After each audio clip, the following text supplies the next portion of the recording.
5 minute আগে যদি রাস্তাটা বন্ধ করে তাহলে আমার ভাইকে তো আজকে হারাতে হতো না। পুলিশ তাদের পক্ষ থেকে কোনো পদক্ষেপ গ্রহণ করেনি। এটা আমি মনে করব যে স্বরাষ্ট্র উপদেষ্টার সম্পূর্ণ ব্যর্থতা। যাদের আক্রমণে আমার ভাইয়েরা শহীদ হয়েছিল তাদেরকে এখন পর্যন্ত তিনি বিচারের আওতায় আনতে পারেনি।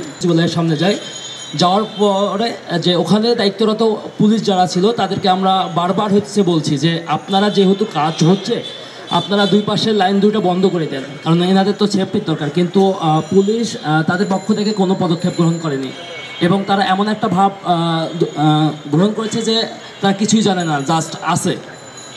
যখন সোহানুজ্জামান ভাই যখন রাস্তা ক্রস করছিল তার পাইপ নিয়ে, আর আমার দেখা মতো আমি যেহেতু ওখানে ছিলাম যে সব থেকে কর্মতৎপর ব্যক্তিটা ছিল হচ্ছে সোহানুর ভাই, মানে দেখার সময় নেই তার কথা যে আমি আগুন, মানে তার মাইন্ডসেট হয়তো ভাই এমন ছিল। তো রাস্তা যদি বন্ধ করা থাকতো, পুলিশ যদি আমাদের সাধারণ মানুষের একটা কথা শুনতো বা একটা ন্যূনতম তো কমন সেন্স থাকে যে এখানে কাজ চলতেছে, তারা রাস্তা বন্ধ করলো না। এবং যখন আহত হলো এবং ওখানে তো স্পটেড হওয়ার পরে তারা রাস্তা বন্ধ করলো। আমার কথা হচ্ছে তারা রাস্তাটা যে বন্ধ করলো, তারা 5 মিনিট আগে রাস্তাটা বন্ধ করলো না কেন? 5 মিনিট আগে যদি রাস্তাটা বন্ধ করে তাহলে আমার ভাইকে তো আজকে হারাতে হতো না। এটা অন্যতম একটা গাফিলতি। এটা আমি মনে করব যে স্বরাষ্ট্র উপদেষ্টার সম্পূর্ণ ব্যর্থতা।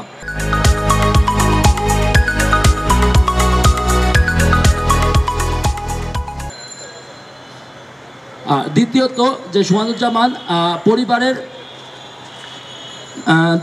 2 জন সদস্যের মধ্যে অন্যতম একজন, আর তার বড় বোন, এবং পরিবারের হাল ধরেছিল সোহানুজ্জামানই। কিন্তু দুঃখের বিষয় যে 2 বছরও পরে সে দুনিয়ার মায়া ত্যাগ করে চলে গেল জাস্ট প্রশাসনের ব্যর্থতার জন্য। আমরা চাই না যে আমার কোনো ভাই এভাবে অকালে চলে যাক কারো দায়িত্বহীনতার জন্য। যেহেতু 2 বছর চাকরি করার পরে সে চলে গেল আমাদের ছেলে, তার পরিবারের ভরণ পোষণ আমি মনে করি বা আমার দাবি এবং আমার চাওয়া সরকার থেকে বহন করা দরকার এবং তার পরিবারকে সর্বোচ্চ সাপোর্ট দেওয়া দরকার। কারণ সে তো প্রশাসনিক কাজে বা দেশের কাজের জন্য শহীদ হয়ে গেছে। কারণ যাদের রক্তের বিনিময়ে আমরা দেখেছি যে স্বরাষ্ট্র উপদেষ্টা আমাদের যে ভাইয়ের রক্তের উপর দাঁড়িয়ে বা তার রক্তের মাধ্যমে যে চেয়ার, যাদের আক্রমণে আমার ভাইয়েরা শহীদ হয়েছিল তাদেরকে এখন পর্যন্ত তিনি বিচারের আওতায় আনতে পারেনি। আবার উনি বলে কি যে ওবায়দুল কাদের দেশে ছিল আমি জানি না, যে তারও কিন্তু একটা দায়িত্বহীনতার পরিচয় তিনি ইতিমধ্যে দিয়েছে। আবার সচিবালয়ের মতো একটা জায়গাতে অগ্নিকাণ্ড ঘটবে, এটা দুঃখজনক।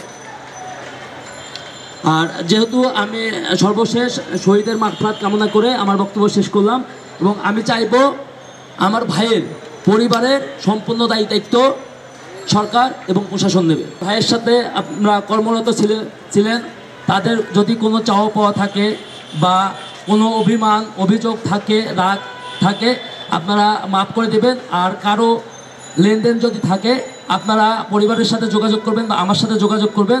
আমরা প্রমাণের সাপেক্ষে আমরা তার দেনা পাওনা পরিশোধের সর্বোচ্চ চেষ্টা করব।